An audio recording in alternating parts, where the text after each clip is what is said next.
So for quite a long time, we'd been aware that there were women working in lap dancing bars who might have specific health needs or welfare needs that we didn't really know about, and we couldn't address them if we didn't know what these needs were.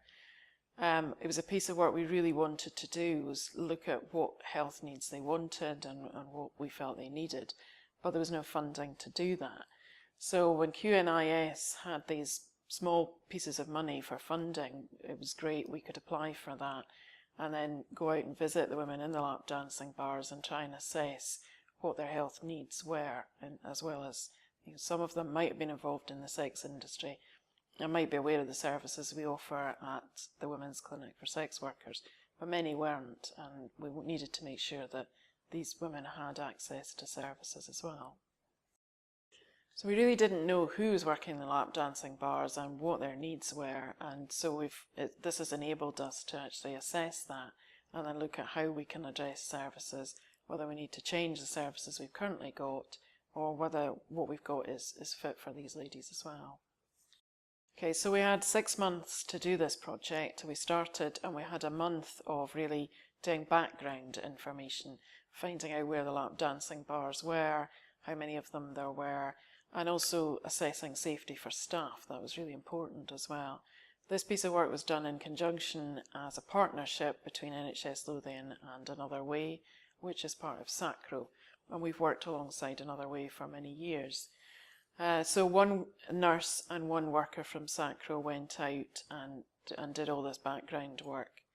Then they started approaching the bars, phoning up or going round and speaking to the managers. We thought that would be really difficult. We thought we might meet some resistance to staff going in, but actually they were generally very welcoming, in most of them.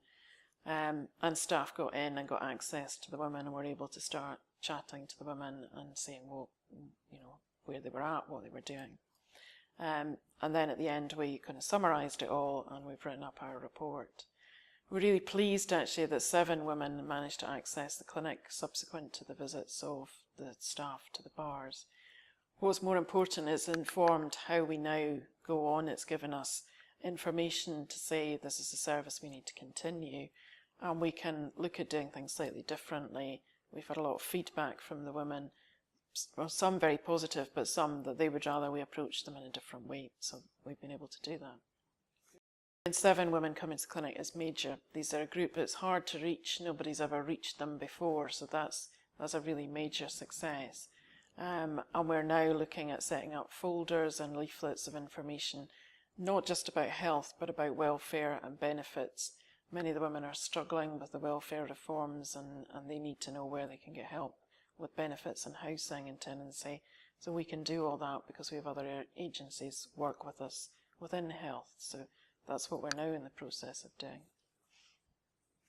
QNIS have been really supportive. We wouldn't have been able to do this work if we hadn't had this initial funding to do the assessment. So it's been great. It's kick-started a whole new part of our service for women who are incredibly vulnerable, and hopefully we can help them. It's been a huge learning curve for the staff, so the staff now have a greater understanding of the problems faced by women working in lap dancing bars, which means we can approach them in a different way and ask them different questions sensitively and hopefully direct them to the right services.